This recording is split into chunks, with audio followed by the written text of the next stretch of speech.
નમસ્કાર મિત્રો, વાર્તા સાંભળવા માટે આવ્યા છો તો ચાલો વાર્તાની શરૂઆત કરી। રૂમમાં દરવાજો બંધ કર્યા પછી મોહિત આરામથી બેઠો હતો ત્યારે તે જ સમયે અચાનક તેની કાકી આવી અને સીન જોઈને તે તરત જ બહાર નીકળી ગઈ। પરંતુ મોહિતે પોતાનું કામ બંધ કરવું જરૂરી ન માન્યું। જ્યારે તે બહાર આવ્યો ત્યારે તેની કાકીએ કહ્યું કે મોહિત, અંદર તું શું કરતો હતો?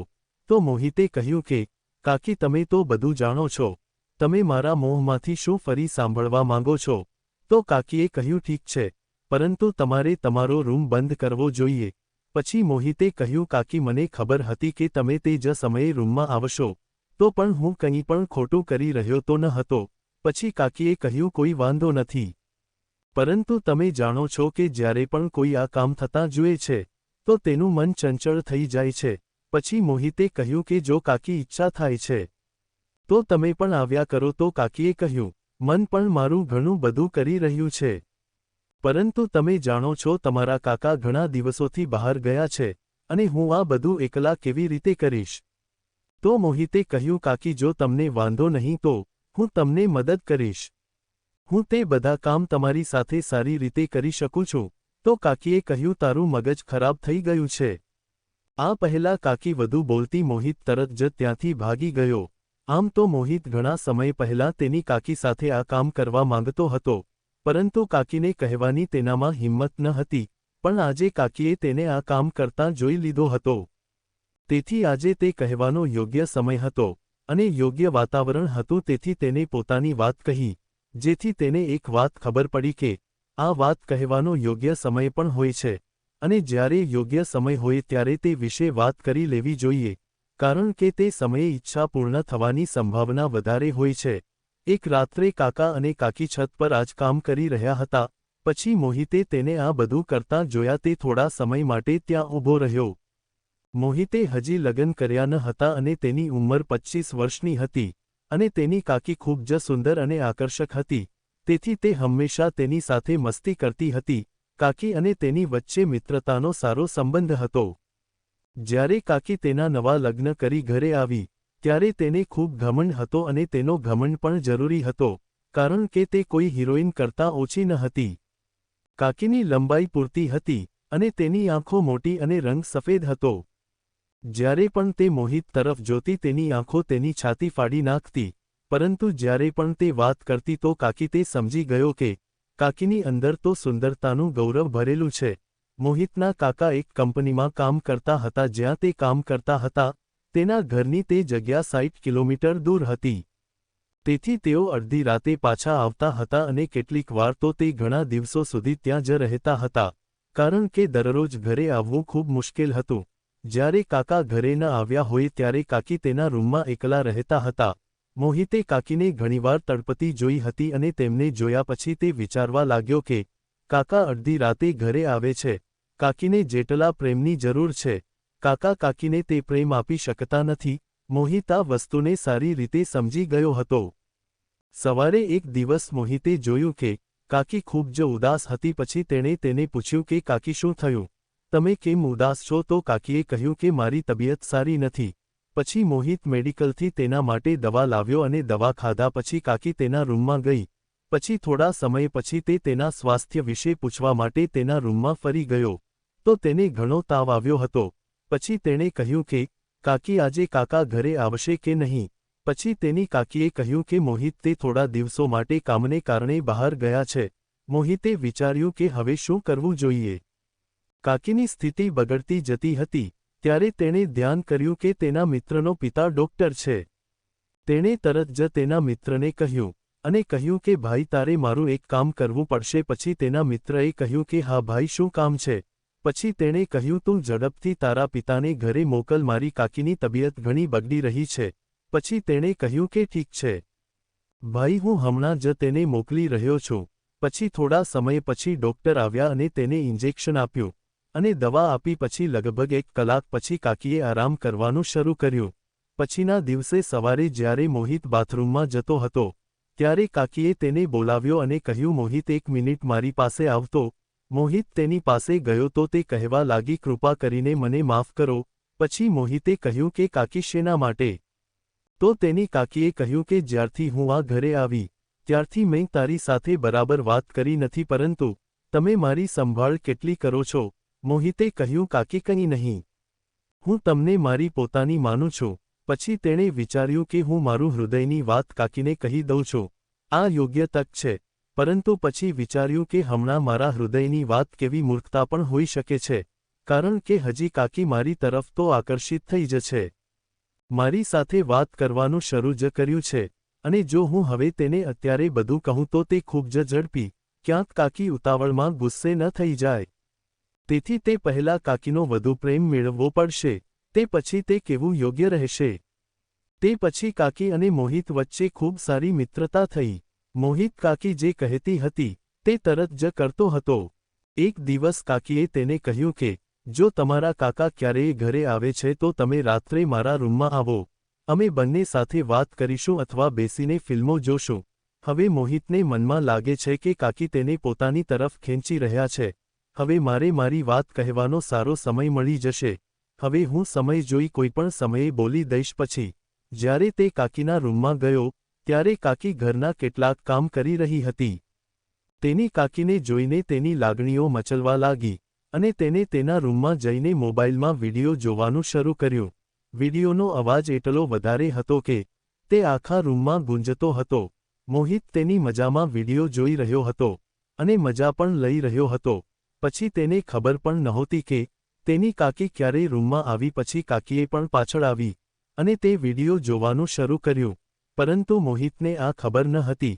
પછી કાકીએ થોડી ઉધરસ ખાધી, અને જ્યારે તેણે વિડિયોમાંથી ધ્યાન ખેંચી પાછળ જોયું ત્યારે તેની કાકી પાછળ હસતી હતી.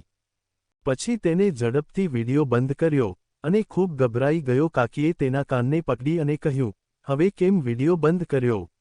શું તમે ડરી ગયા? પછી તેને થોડો શ્વાસ લીધો અને કહ્યું, હા કાકી, ડર તો લાગે છે.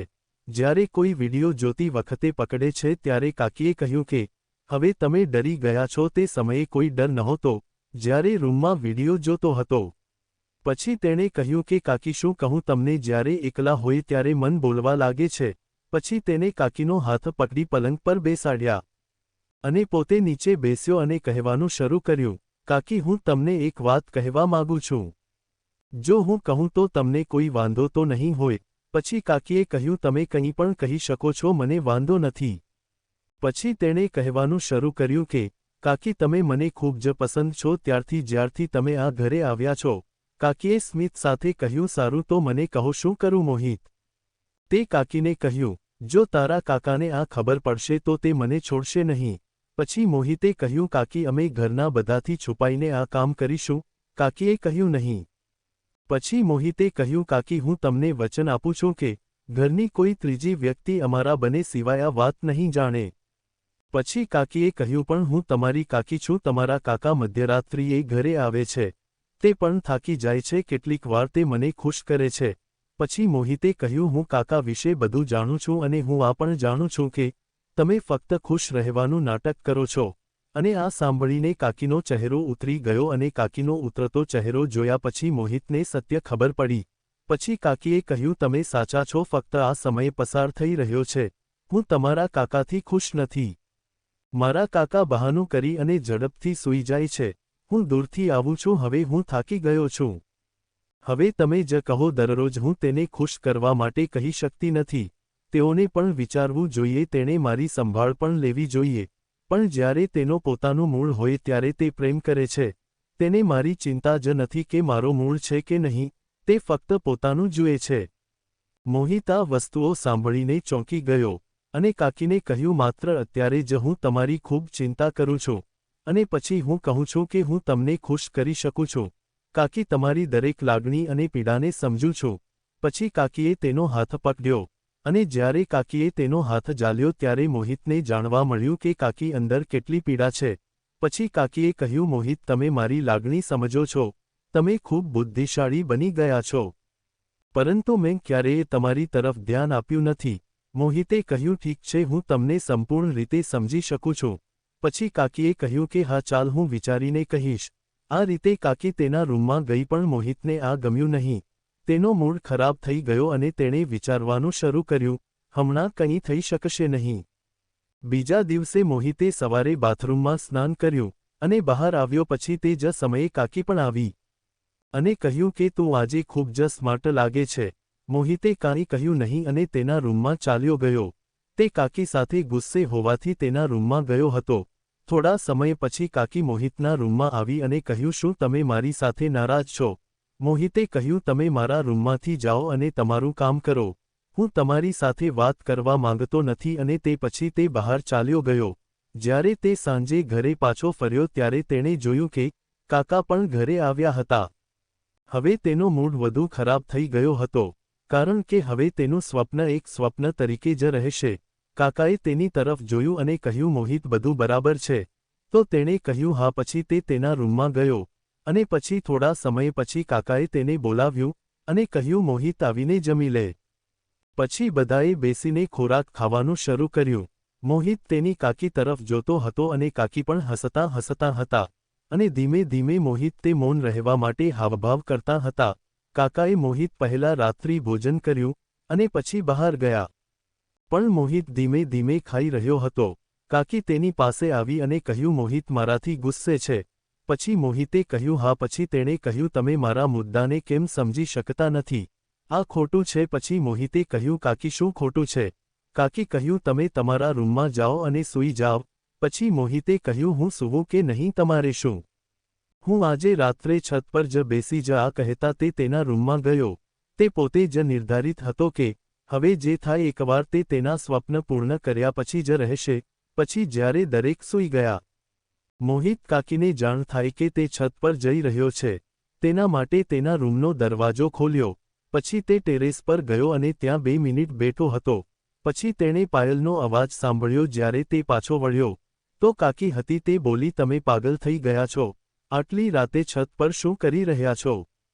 પછી મોહિતે કહ્યું, હું જે કરું તે કરું, તમે નીચે જાઓ અને સૂઈ જવ જોઈએ. ત્યારબાદ કાકીએ તેનો હાથ પકડ્યો અને કાકીના મુદ્દાને તે સમજી ગયો. પછી જ્યારે સવાર હતી ત્યારે મોહિત અને કાકી ચા પીતા હતા. હવે ત્યારે કાકા આવ્યા અને કહ્યું, હું બંનેને કહેવા આવ્યો છું કે હવે હું ફરી ક્યારેય પાછો નહીં આવીશ. હું ઓફિસના કામથી બહાર જાઉં છું અને લગભગ 3 મહિના પછી પાછો આવીશ. પછી કાકાએ કહ્યું, મોહિત હવે ઘરની જવાબદારી તારી છે અને મોહિત તમારી કાકીની સંભાળ રાખજે.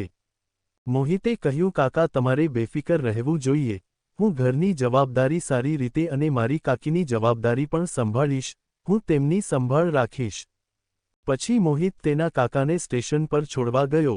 જ્યારે તે ઘરે પાછો આવ્યો ત્યારે કાકીનો મૂડ ખરાબ હતો. તે રડતા હતા. મોહિતે કહ્યું કે શું થયું, તમે કેમ રડો છો? તો કાકીએ કહ્યું, મારે રડવું નહીં તો શું કરવું જોઈએ? તમારા કાકા ઘણા દિવસો પછી પહેલા આવતા હતા અને હવે તે 3 મહિનામાં માટે ચાલ્યા ગયા છે. આ કહી તેણે વધુ રડવાનું શરૂ કર્યું. મોહિતે કાકીને પલંગ પર બેસાડી અને કહ્યું કે કાકી કંઈ વાંધો નથી, હું છું ને. તમારી સંભાળ રાખવા માટે. કાકીએ મોહિતને ગળે લગાવી લીધો. પછી તે બંને સૂઈ ગયા. બીજે દિવસે જ્યારે કાકી જાગી ગઈ ત્યારે કાકીના ચહેરાની સ્પષ્ટ ઝલક હતી કે કાકી ખરેખર ખુશ હતી. આ પછી કાકીએ તેનો હાથ પકડ્યો અને કહ્યું કે તમે મને આપેલી ખુશીઓ માટે મને ખબર નથી ક્યારથી તમે તડપતા હતા. પછી મોહિતે કહ્યું, તમે મને સાંભળતા ન હતા. પછી મોહિતે કહ્યું, તમે મને સાંભળતા ન હતા અને આજે જોવો તમારી અંદરથી કેટલી ખુશી નીકળે છે. અને ત્યારબાદ કાકીએ તેને ગળે લગાવી લીધો. આવી જ સ્ટોરી સાંભળવા માટે ચેનલને સબસ્ક્રાઇબ કરજો મિત્રો. ધન્યવાદ.